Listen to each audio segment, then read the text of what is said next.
Hi, I'm Kat, and welcome back to my channel, or if you're new here, welcome.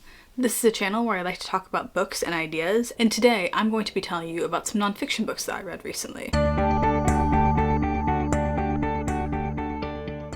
So jumping right into the books, we have our first one, Kathmandu by Thomas Bell. The author of this book is a journalist who moved to Nepal in the early 2000s, I believe, to cover the civil war there. Shortly before he arrived there, the crown prince had gotten drunk and massacred his family, and so it was an interesting time in Nepalese politics and history. The author paints a pretty rambling picture of the city of Kathmandu as well as Nepal itself, which has been closed off to outsiders for a lot of its history and still remains one of the most unequal and corrupt places in the world. In between the current affairs, the author takes a meandering walk through the city's history, both the people who built it and also the way it was built. This book combines both the history of Kathmandu, its current political situation, and also a bit of travel writing as the author finds himself in this very new and different place in the world. In terms of my enjoyment of this book, I read this for my Around the World book tour, which is where I'm trying to read a book from every country in the world, and obviously this was my book for Nepal. And I'm not sure how much I really liked this book. It was very rambling, very disjointed, and very stream of consciousness as the author kind of jumps between the city and history and current events and just weaving it all together. And I do wonder if this was somewhat intentional, because given his description of the city and the fact that it was just like layers upon layers of new city built on top of each other, maybe that's what he was going for, a kind of rambling and disjointed and all over the place like the place itself. But that being said, I'm not sure how much I like that style of writing. However, some of the things he covers in here, the daily life of people, his own kind of experience getting used to the culture, and the political situation and the history are all very interesting subjects. So I definitely like the subject matter, and there are some very interesting stories in here, but I'm not sure if I loved the execution of how he decided to write this book. But if you don't mind a kind of stream of consciousness book about history and politics in Nepal, then I would recommend picking this up. There were some very interesting stories in here. The next book we have here is The New Nomads, and the subtitle of this is How the Migration Revolution is Making the World a Better Place. So in this book, the author is talking about what he terms as new ways in which migration is manifesting in the world. So he covers some statistics as well as a lot of anecdotes from people who are various types of migrants that he has met around the world. And he talks about the power of migration, not only how it's often characterized in Western media as people coming from the global south in poorer countries into richer Western developed countries, but also how it's working in the reverse. And he discusses a lot of the benefits of young educated people from Western countries going to other less developed countries in order to kind of seek their fortune. The author is Austrian American, and he grew up in Paris, and so his family is a family of migrants, so this is something that is very familiar to him. However, he is also from a, I would say, relatively privileged background, and so I think he has a very certain lens on migration that is probably not the one that most people experience. But I think because he is based in France, after the financial crisis, there was, in a lot of Europe and the world, a very high youth unemployment, and one of the things he started advocating for was for young people to go abroad to try to find work rather than confining themselves to France. But his basic philosophy is that if you have the world open to you, then you have many more opportunities to find what you like and succeed than if you're just confined to your home country, and that this not only works for people who are going from, again, southern countries into northern countries, but also people who are going the other way around. And a lot of his argument is that in these less developed countries, there is a wider market that is there to be taken advantage of. It's untapped, it's not saturated yet. So if you're a young person who has an idea for a business or something like that, you might have a better chance at succeeding in a place that's not already saturated with that same kind of business, or where there's less competition, but there is potential for you to develop and gain more of the market share than you would in your home country. There also might be fewer barriers to entry and stuff like that, depending on what the kind of political and legal situation is around business ownership and taxes and regulations and all that kind of stuff. And while I do think he has some good points in this book about the power of migration and the benefits that it has to both individuals and also the geographies to which these migrants go, I do think that he takes a very simplistic and also individualistic perspective on this sort of reverse migration, this new migration migration that he's calling it. I think his general argument is very anecdotal, and I think it's not hard to find a few really good stories of people who have made their dreams as migrants and really taken advantage of the situation. However, I don't think he really talks enough about the overall kind of statistics in terms of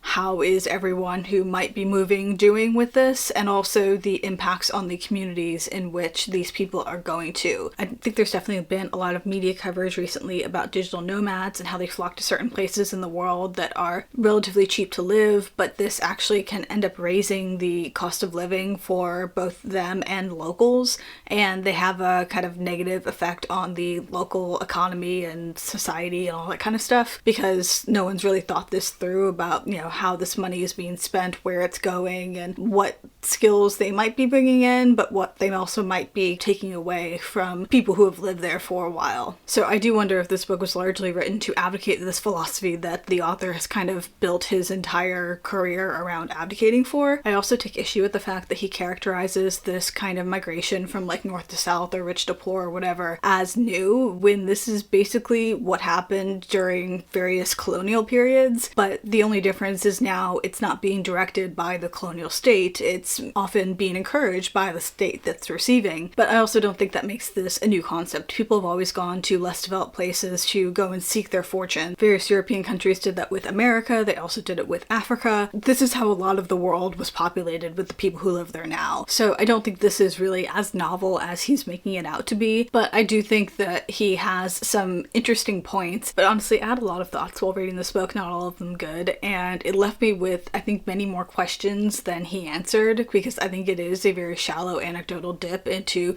some people's lives, and that's interesting and valuable, but not as valuable as a more kind of macro view would be. I think he also seems to be ignoring the general experience of the communities in which these people are going to. So I'm thinking I might actually do a dedicated video to this book and some of my thoughts on it, but for now, this was a book that I read.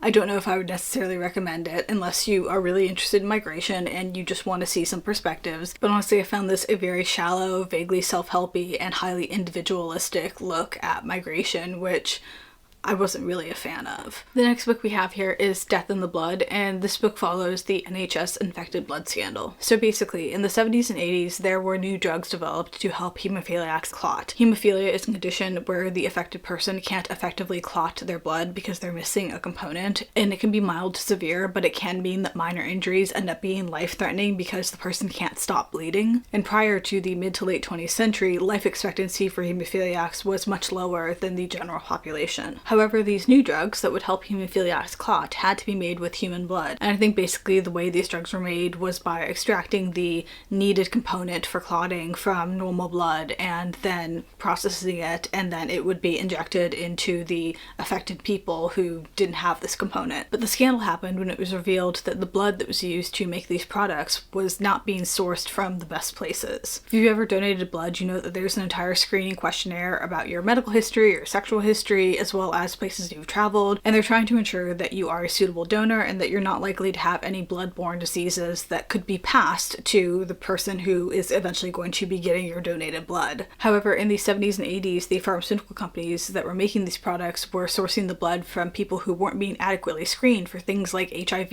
and hepatitis. And it was an open secret that this blood was coming from people like drug users and prisoners, both of whom were at high risk of having diseases that could be communicated through blood. And not only was this blood being used in products for hemophiliacs, but it was also being used just as donated blood for normal things that you use donated blood for. So women who maybe lost a lot of blood during childbirth, or people who needed to have a transfusion after a normal surgery, were given this blood without being told the risks. There were a lot of moving parts to this scandal, but it was revealed in investigations that have happened since, which this book documents, that it was very likely that there were people both in the British government as well as the NHS who knew that this blood was high risk and and that it was being distributed without people knowing it or without there being adequate safeguards to prevent people from getting these blood communicable diseases. To add insult to injury, since the scandal was revealed, it's been an uphill decades-long battle by the victims to get compensation from the government. Not only did the victims contract diseases that had a massive impact on their health, but it also impacted their ability to maintain gainful employment or get a mortgage. And of course, this has a negative effect on their families as well. And multiple governments have been dragging their feet for years, setting up proper funding and a framework for compensation. I think this was a really important book about an unspeakable tragedy and a very dark part of Britain's history. If you want to hear about a horrible scandal and corruption and mismanagement,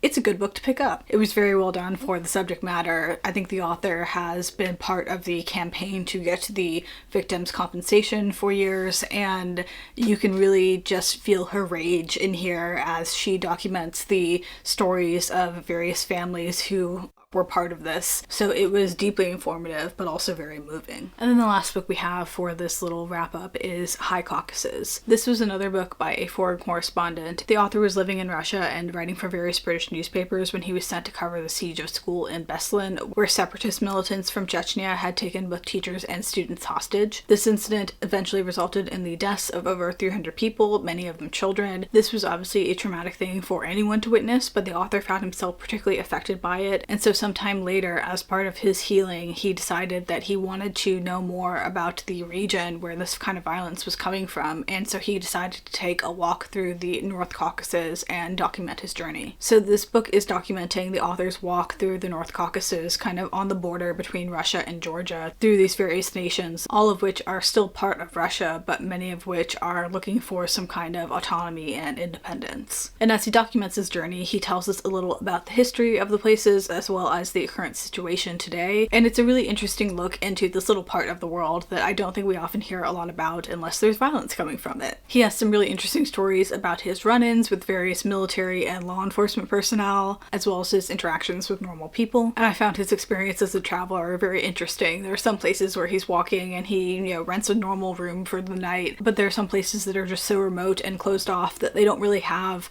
places for people to board, and so he's literally just told to go find the principal of the school and they'll put him up for the night. And so it was just an interesting look into this other part of the world. He meets a lot of really wonderful, generous people along the way, and he documents his experience, and he's really trying to come to terms with how this horrible movement came out of these various places and trying to work out the various factors that are contributing to this situation. If you want to experience a very interesting journey and learn more about the North Caucasus and their relationship with Russia and the current political and economic situation over there, I would definitely recommend this book. This was a very enjoyable piece of travel writing. Okay, that's it for the video. Let me know if you've read any nonfiction recently that you've really enjoyed. I'd love to get some recommendations. If you enjoyed this video, please like, and if you'd like to see more from me, please subscribe. I hope you're having a great day wherever you are, and I hope to see you in my next video. Thanks very much. Bye.